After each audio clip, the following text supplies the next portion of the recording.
Good morning. കർത്താവിൻ്റെ നാമത്തിലുള്ള സ്നേഹവും വന്ദനവും.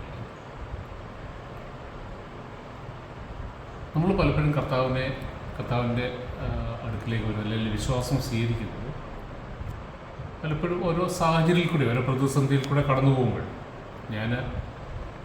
അല്ലെങ്കിൽ ഓരോ ആവശ്യത്തിന് വേണ്ടി നമ്മുടെ ഭൗതികമായ ഓരോ ആവശ്യങ്ങൾക്ക് അല്ലെങ്കിൽ രോഗത്തിൻ്റെ സൗഖ്യത്തിന് അല്ലെങ്കിൽ സാമ്പത്തികമായ വിടുതലിന് അല്ലെങ്കിൽ എന്തെങ്കിലും ഉയർച്ചയ്ക്കൊക്കെ വേണ്ട ഒരു തകർച്ച വരുമ്പോഴാണ് കൂടുതൽ പേരും കർത്താവിലേക്ക് തിരിഞ്ഞു. ഞാനും അങ്ങനെ തന്നെയായിരുന്നു. എൻ്റെ അച്ഛൻ്റെ ബ്രെയിൻ ട്യൂമറായിരുന്നു. ഇപ്പോൾ ലോകത്തോടൊപ്പം അതിന് രക്ഷപ്പെടും എന്ന് പറഞ്ഞപ്പോൾ അങ്ങനെയാണ് കർത്താവിലേക്ക് തിരിഞ്ഞത്.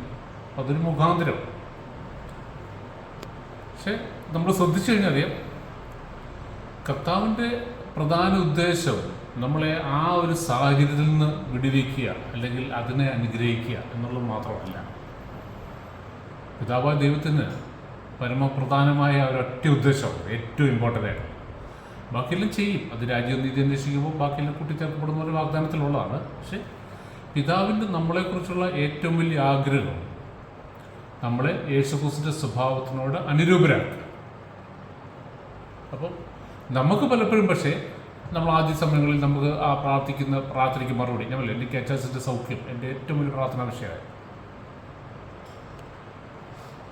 അങ്ങനെ നമ്മൾ ആ ഒരു ചെറിയ കാര്യങ്ങൾ എന്ന് പറയുമ്പം നമ്മുടെ നിത്യതയുമായിട്ട് കണക്കാക്കുമ്പോഴാണ് ഞാൻ പറഞ്ഞത് കേട്ടോ. അച്ഛൻ്റെ സൗഖ്യം അല്ലെങ്കിൽ നമുക്കൊരു രോഗസൗഖ്യമോ സാമ്പത്തിക വിടുതലോ ചെറുതാണെന്നല്ല ഞാൻ പറഞ്ഞത്. ദൈവം നമുക്ക് വേണ്ടി ഒരുക്കി വെച്ചിരിക്കുന്ന അല്ലെങ്കിൽ ആ നിത്യജീവനും ആ വലിയ പ്രത്യാശയും യേശുക്രിസ്തുവിനെ തന്നതൊക്കെ കമ്പയർ ചെയ്യുമ്പോൾ ഇതെല്ലാം വളരെ ചെറിയ കാര്യമാണ്. ഇതെല്ലാം ഈ ലോകത്തിലെ അനുഗ്രഹങ്ങൾ, ഈ ലോകത്തിലെ ആവശ്യമുള്ള അനുഗ്രഹങ്ങൾ നമ്മൾ വിളിച്ചിരിക്കുന്ന നിത്യതയിലേക്കാണ്. ഞാനൊരു വചനം വായിക്കാം. റോമർ 8:29 നേരത്തെ വായിച്ചിട്ടുണ്ട്. Romans chapter 8 verse 29.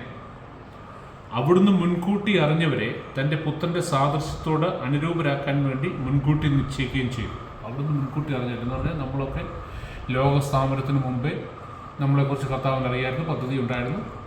നമ്മുടെ നമ്മൾ എത്ര വർഷം ഈ ഭൂമി ജീവിച്ചിരിക്കും, നമ്മൾ ഏത് പ്രായത്തിൽ കർത്താവിനെ സ്വീകരിക്കും, നമ്മൾ കർത്താവിനോട് നോ പറയുമോ യെസ് പറയുമോ എന്നുള്ളതെല്ലാം കർത്താവിന് അറിയായിരുന്നു. അതുകൊണ്ടാണ് പറയുന്നത് മുൻകൂട്ടി അറിഞ്ഞവരെ എന്ന് പറഞ്ഞാൽ ആ ഫോർ നോളജിൽ നമുക്കെല്ലാം ഫ്രീഡം ഉണ്ട്. അപ്പോൾ തന്നെ ഫോർ നോളജിൽ ദൈവത്തിന് അറിയാം ആരൊക്കെ കർത്താവിനെ സ്വീകരിക്കുന്നുണ്ടോ, അതിനെക്കുറിച്ച് പറയും. അല്ല ദൈവം കുറേ പേരെ മാത്രം സെലക്ട് ചെയ്ത് വെച്ചിട്ട് ബാക്കിയുള്ള തള്ളിക്കളഞ്ഞു, അങ്ങനെയല്ല എൻ്റെ അർത്ഥം. അവിടുന്ന് മുൻകൂട്ടി അറിഞ്ഞവരെ തൻ്റെ പുത്രൻ്റെ സാദൃശ്യത്തോട് അനുരൂപരാക്കാൻ മുൻകൂട്ടി നിശ്ചയിച്ചു. ദൈവം പ്ലാൻ ചെയ്തു. എന്തിനാണ്? യേശുക്രിസ്തുവിൻ്റെ സ്വഭാവത്തോട് അല്ലെ സാദൃശ്യത്തോട്, നേച്ചറിനോട് നമ്മളെ ഐഡൻറ്റിഫൈ അല്ലെങ്കിൽ അനുരൂപരാക്കാൻ, അല്ല അതുപോലെ ട്രാൻസ്ഫോംഡ് ആക്കാൻ. അപ്പോൾ അത് ദൈവം മുൻകൂട്ടി നിശ്ചയിച്ചു. ഇത് തൻ്റെ പുത്രൻ അനേകം സഹോദരിൽ ജാതനാകുന്നതിന് വേണ്ടിയാണ്. എന്നിട്ട് 30 പറയാം. താൻ മുൻകൂട്ടി നിശ്ചയിച്ചവരെ അവിടുന്ന് വിളിച്ചവരെ നീതീകരിച്ചവരെ മഹത്വപ്പെടുത്തി. എന്ന് പറഞ്ഞു കഴിഞ്ഞാൽ നമ്മുടെ ഒരു കഴിവുമല്ല. ഞാൻ കഴിഞ്ഞ ദിവസം പറഞ്ഞിരുന്നു, ഈ രക്ഷയോ ഈ വിശുദ്ധീകരണമോ ഒന്നും നമ്മുടെ കഴിവിനെ ആശ്രയിച്ചുള്ളതല്ല, അല്ല നമ്മുടെ പെർഫോമൻസിനെ ബേസ് ചെയ്തിട്ടുള്ളതല്ല. നമ്മൾ ആ വിശ്വാസം സ്വീകരിക്കും, അല്ലെങ്കിൽ യേശുക്രിസ്തുവിനെ രക്ഷിതായിട്ട് സ്വീകരിക്കുന്ന പിതാവിന് മുൻകൂട്ടി അറിയാമായിരുന്നത് കൊണ്ട് അവിടുന്ന് മുൻകൂട്ടി അറിഞ്ഞവരെ തൻ്റെ പുത്രൻ്റെ സാദൃശ്യത്തോട് അനുരൂപരാക്കാൻ വേണ്ടി മുൻകൂട്ടി നിശ്ചയിക്കുകയും ചെയ്തു.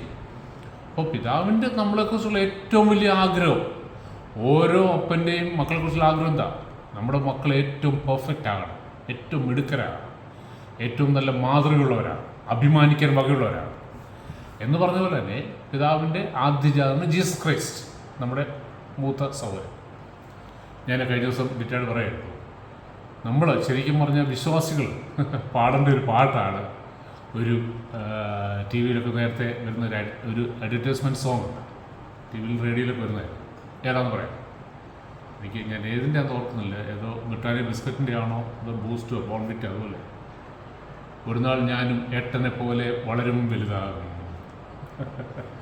ആ ഒരു ആ സോങ് ശരിക്കും പറഞ്ഞു കഴിഞ്ഞാൽ ദൈവമക്കൾ പാടണ്ട. ഞാൻ കഴിഞ്ഞ ദിവസം ഇരുന്നാണ് പാടിയത്. കാരണം ഞാനിതിനെ ആയിട്ടില്ല. ഏട്ടനാരാ? ജീസസ് ക്രൈസ്റ്റ്, എൽഡർ ബ്രദർ, ആദ്യജാതൻ, ദൈവത്തിൻ്റെ ആദ്യജാതൻ. നമ്മളെല്ലാം ഇളയ സഹോദരങ്ങളായിട്ടാണ് പിതാവ് ചൂസ് ചെയ്തിരിക്കുന്നത്. എത്ര വണ്ടർഫുൾ റിലേഷൻഷിപ്പ് അതറിയാം. അപ്പം നമ്മുടെ ആഗ്രഹവും നമ്മുടെ കൺഫ്യൂഷനും ഇടയ്ക്കിടയ്ക്ക് ഇത് പാടിക്കണം. ഒരു നാൾ ഞാനും ഏട്ടനെ പോലെ വളരും വലുതാകും എന്ന് പറഞ്ഞാൽ ദൈവം ആഗ്രഹിക്കുന്ന തൻ്റെ പുത്രനോട് അനുരൂപരാകാനല്ലേ നമ്മളെ വിളിച്ചേക്കുന്നത്. എന്ന് പറഞ്ഞാൽ യേശു ക്രിസ്തുവിൻ്റെ നേച്ചറിനോട് നമ്മളെയും ട്രാൻസ്ഫോംഡ് ആക്കുക. നമ്മളെ കൊണ്ട് പറ്റത്തില്ല, നമ്മളെ ഏൽപ്പിച്ചു കൊടുക്കുക. പ്രവൃത്തി മുഴുവൻ കർത്താവാ ചെയ്യും. നമ്മൾ അവൈലബിളാണ്. അപ്പോൾ ഈ ബോധ്യം വേണം. നമ്മൾ വളരും വലുതാവും. ഓരോ ദിവസവും സ്പിരിച്വലി നമ്മൾ ഗ്രോ ചെയ്യും. ഒരു ദിവസം നമ്മൾ കർത്താവിനെ പോലെ ആവും. എന്നാണെന്നറിയാം, കർത്താവിൻ്റെ വരവിൽ അന്നാണത് നമ്മൾ കർത്താവിനെ പോലെ പെർഫെക്റ്റ് ആവും. അപ്പോൾ അവിടുന്ന് മുൻകൂട്ടി അറിഞ്ഞവരെ തൻ്റെ പുത്രൻ്റെ സാദൃശ്യത അനുരൂപരാക്കാൻ വേണ്ടി മുൻകൂട്ടി നിശ്ചയിച്ച് ചെയ്തു. ഇത് തൻ്റെ പുത്രൻ അത് നമ്മൾ വായിച്ചു.